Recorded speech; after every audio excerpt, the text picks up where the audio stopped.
Olá, eu sou o professor Joaquim Bento e vamos começar agora uma nova unidade 3 de Sistemas de Equações.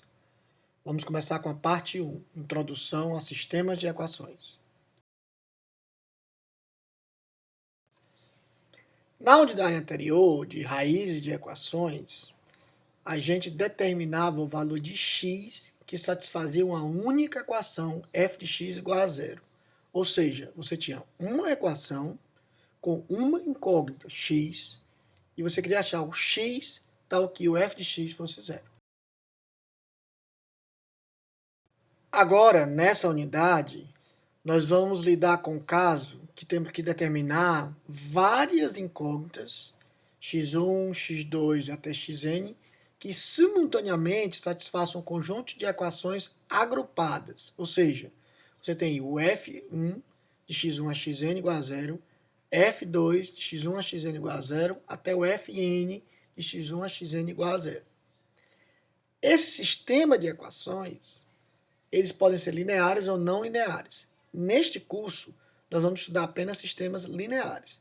Mas isso não é tão restritivo assim, porque muitos dos problemas, ou você usa sistemas lineares, ou você lineariza os sistemas para facilitar a solução.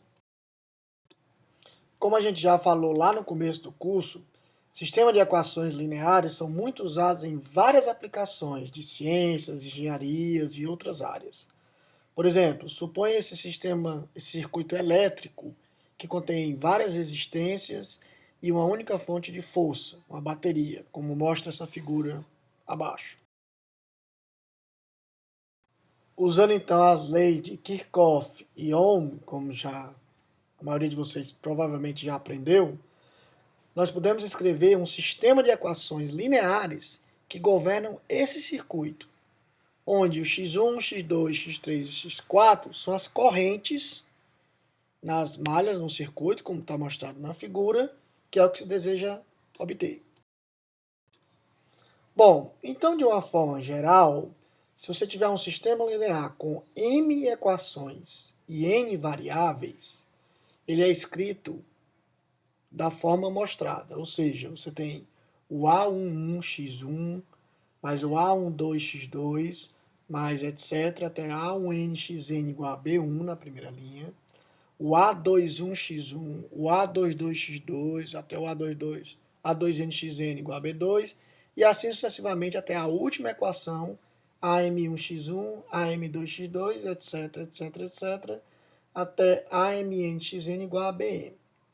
Note que os A's, os A e J, são os coeficientes, onde o primeiro índice I vai de 1 a M, e o segundo índice J vai de 1 a N, onde são dados pelas linhas e pelas colunas. Por exemplo, o índice A21 é da segunda linha, primeira coluna.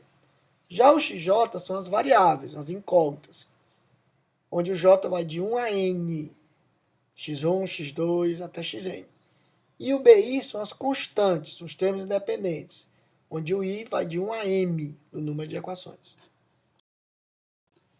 Então, a resolução de um sistema linear consiste em calcular os valores de xj, com j de 1 a n, caso eles existam, né, nós vamos discutir um pouco mais isso adiante, que satisfaçam as n equações do sistema simultaneamente.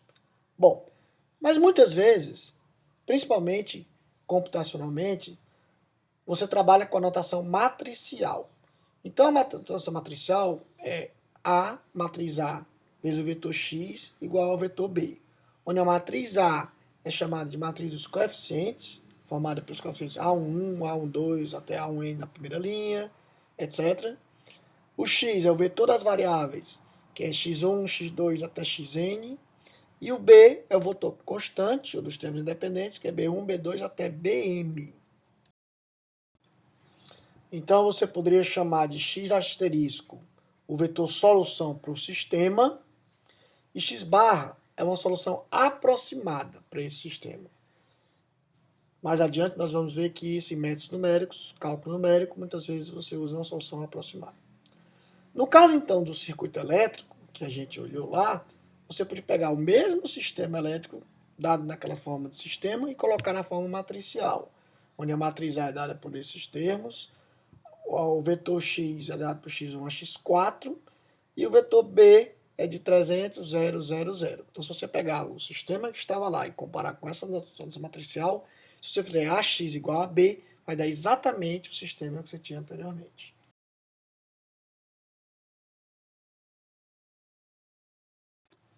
Bom, mas antes de a gente estudar solução de sistemas de equações, é preciso a gente revisitar alguns conceitos de matrizes e operações. Coisa de álgebra linear, mas no caso aqui bem simples, só o que a gente realmente vai precisar. Bom, matriz é um conjunto de elementos dispostos numa forma retangular, que podem ser números reais ou complexos, expressões matemáticas, etc. Já uma operação matricial é qualquer operação realizada por matrizes. Por exemplo, uma adição, multiplicação, transposta, inversa, etc.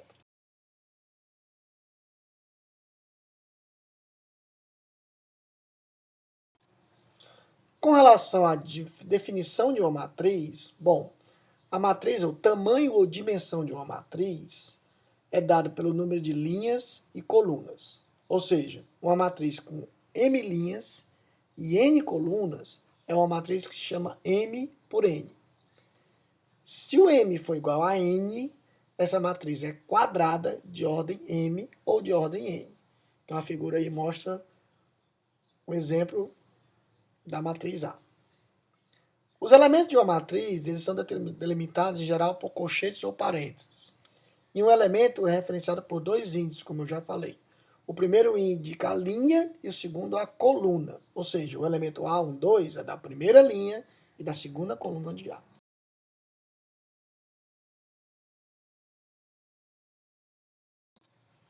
Existem algumas matrizes com determinados formatos e elementos com nomes especiais. Por exemplo, a matriz coluna ou vetor coluna é uma matriz de tamanho n por 1, como está mostrado aí na figura. Já a matriz linha ou vetor linha é uma matriz de tamanho 1 por m. Então são matrizes especiais.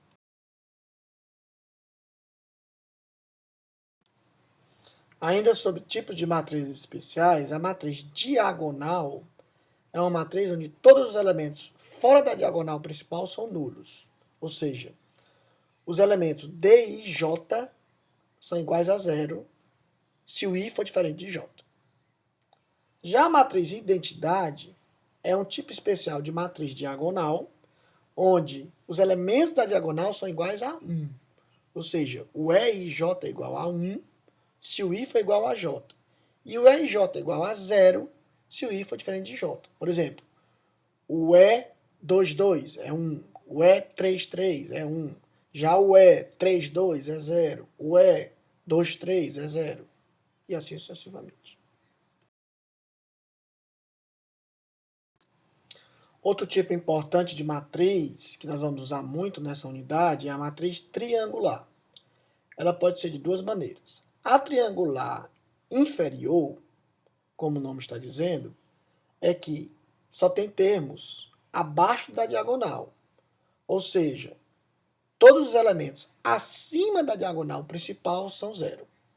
Então, o B e J é igual a zero para qualquer I menor do que J. Então, a diagonal e abaixo da diagonal tem valores.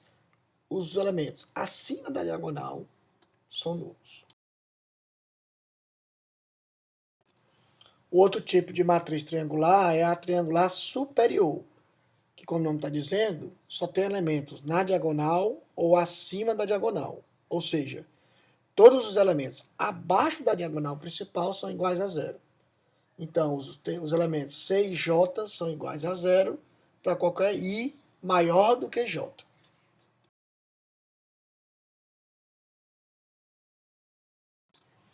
Outros tipos de matriz importantes que nós vamos também usar é a chamada matriz densa. Ela é dita densa quando a maior parte dos seus elementos forem não nulos. Tá? A matriz esparsa é o contrário. A maioria dos elementos é igual a zero. E a matriz simétrica é quando há uma simetria dos elementos em relação à diagonal principal. Ou seja, o MIJ é igual ao MJI para qualquer IJ. Então, se você olhar nessa figura, por exemplo, o termo, por exemplo, A21, que é 1, é igual ao termo A12, que também é 1. E assim sucessivamente. Falando agora sobre operações matriciais, existem algumas operações bem importantes. A primeira delas é a transposição. Então, a transposta de uma matriz A, que a gente representa por A, T, é uma matriz obtida trocando as suas linhas por suas colunas. Ou seja, de modo que a linha I torne-se a coluna I e a coluna J torne-se a linha J. Então, se você olhar esse exemplo, você tem uma matriz A, que é a matriz 4 por 3. A transposta dela vira uma matriz 3 por 4, onde, por exemplo, a primeira linha 520 vira a primeira coluna da transposta 520 e assim sucessivamente.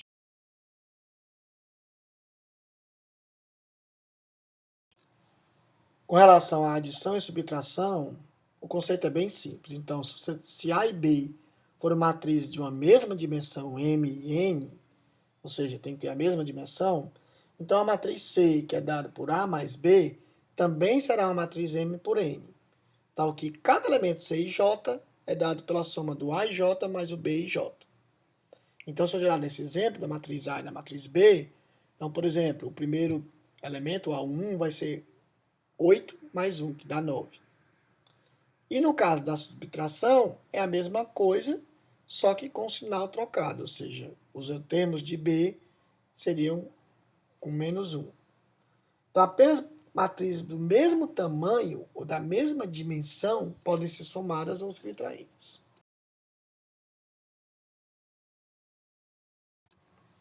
Já a multiplicação é um pouquinho mais complexo e tem alguns casos, algumas situações. A primeira situação é o produto de uma matriz A por um escalar K. Isso resulta numa matriz B, que é K vezes A, de mesma dimensão M por N, tal que o elemento B e J da matriz B é o mesmo elemento A e J multiplicado por K. Então, se você olhar esse exemplo da matriz a matriz B, que é 2 vezes A, vai ser os elementos de A multiplicado por 2.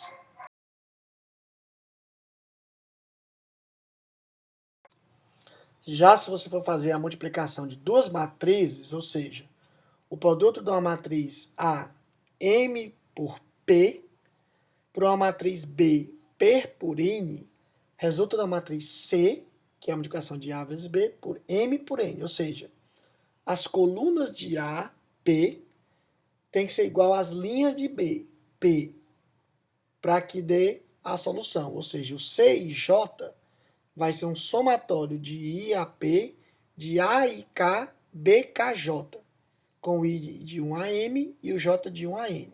Ou seja, nesse exemplo aqui, vamos pegar, por exemplo, o primeiro termo do C, que é 6.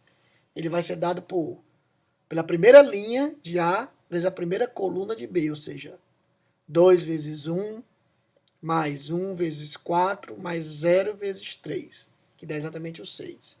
E aí, sucessivamente, o mesmo processo para as outras linhas e para as outras colunas. Uma outra operação de multiplicação é que a pré-multiplicação da matriz A por uma matriz diagonal D tem o efeito de multiplicar cada linha de A pelo correspondente elemento da matriz diagonal D. Então, por exemplo, nesse exemplo, você tem a matriz diagonal D, 3 por 3, e a matriz A também 3 por 3. Se você for olhar o resultado, você vai ver o quê?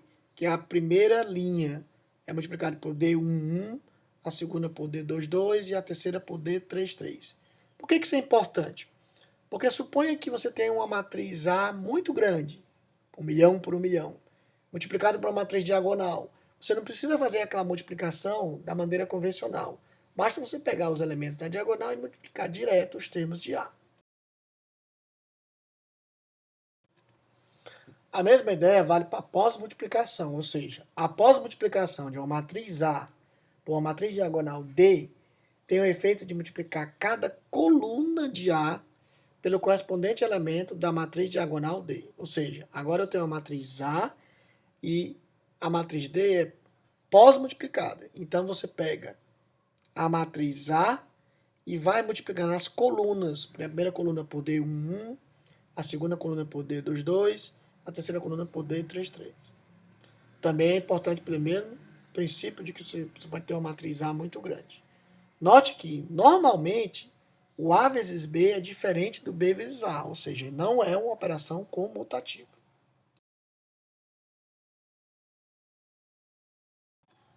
Bom, o determinante é uma propriedade muito importante das matrizes. Então, uma matriz quadrada de ordem n tem um número associado a ela, que é denominado de determinante. E esse determinante ele pode ser obtido por essa forma de recorrência, ou seja, o determinante de A é o A11, determinante de o M11, menos o A12, determinante de M12 e assim sucessivamente.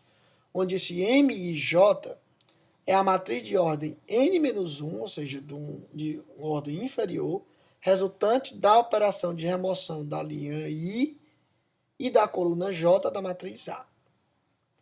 O determinante de uma matriz 1 por 1 é igual a esse único elemento, ou seja, se a matriz é 1 por 1, só existe um único elemento dessa matriz.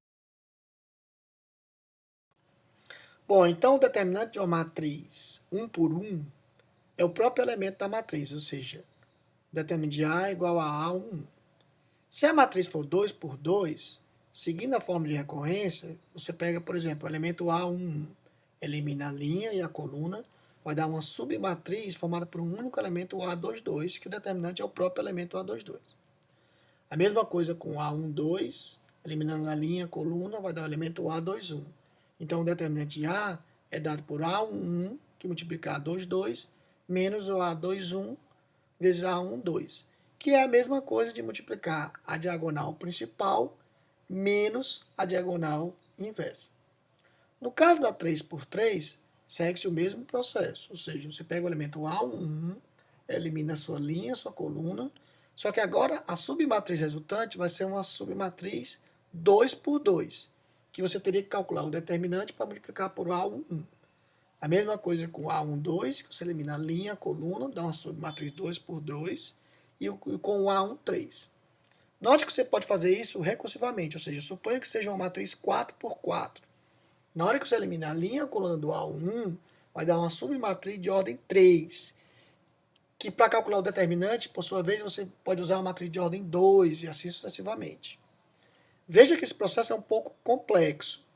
E nessa unidade de sistema de equações, nós vamos aprender uma alternativa numérica para calcular o determinante, que é um processo mais simples.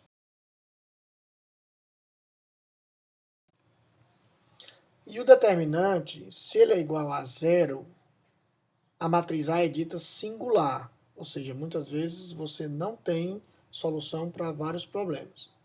Já se o determinante é diferente de zero, a matriz A é dita não singular, que em geral é o que nos interessa. Ou seja, nesse exemplo aí, da matriz A, o determinante de A é 6, que é 2 vezes 5 menos 4 vezes 1, e essa matriz então é dita não singular. Então, se você for fazer o exercício dessa matriz calculando o determinante, então você vai ver que o determinante dá menos 8. Use aquela fórmula de recorrência que foi explicada nos slides anteriores.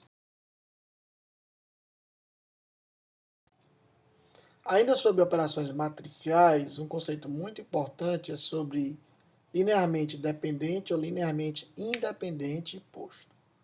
Então, uma sequência de vetores V1, V2 até Vn é dita linearmente dependente se existirem escalares x1, x2 até xn não nulos, onde x1 vezes V1 mais x2 vezes V2 mais etc. xn vezes Vn igual a zero.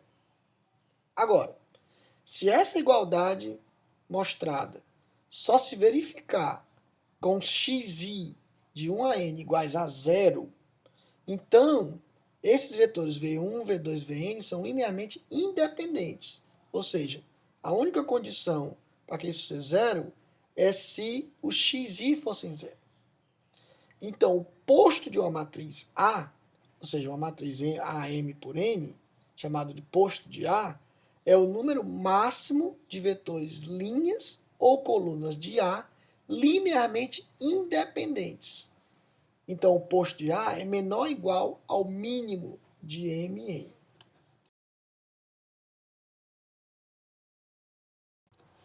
Por exemplo, seja essa matriz A mostrada aí.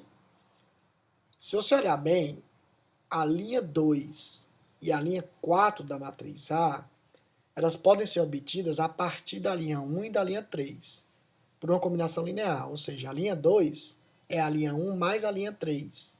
E a linha 4 é 2 vezes a linha 1 menos a linha 3. Ou seja, nesse caso, a linha 1 e a linha 3 são independentes, são linearmente independentes. Mas a 2 e a 4 não. Então, o posto da matriz A, nesse caso, é igual a 2.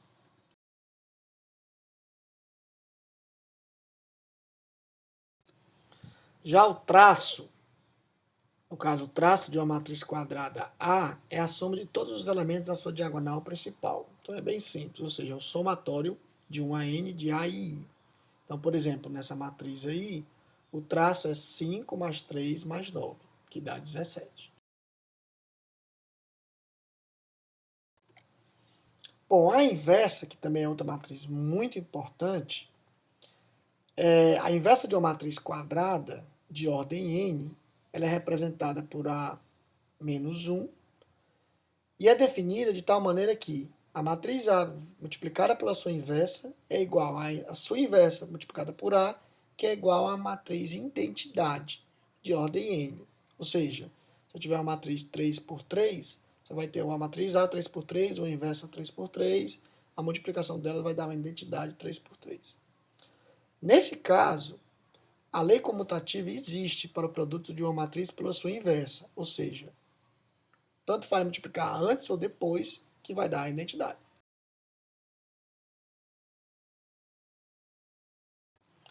E para finalizar, existem algumas operações bem interessantes com a transposta inversa que são importantes. Ou seja, a transposta de uma transposta dá a própria matriz A. A inversa da inversa dá a própria matriz A. A transposta da inversa é igual à inversa da transposta, que a gente pode representar por A menos T. Se a matriz A é igual a BCD, então a transposta de A é feita no sentido contrário, ou seja, é D transposto, C transposto, B transposto. E a matriz inversa também, no sentido contrário, ou seja, a inversa de A é D, a inversa de D, vezes a inversa de C, vezes a inversa de B. A mais B transposto é igual a A transposto mais B transposto, porque a transposta não é só das linhas pelas colunas. Mas já a inversa não. A mais B inversa não é igual à soma das inversas. A inversa mais a B é a inversa. Então essas propriedades são importantes porque muitas vezes nós vamos fazer uso delas.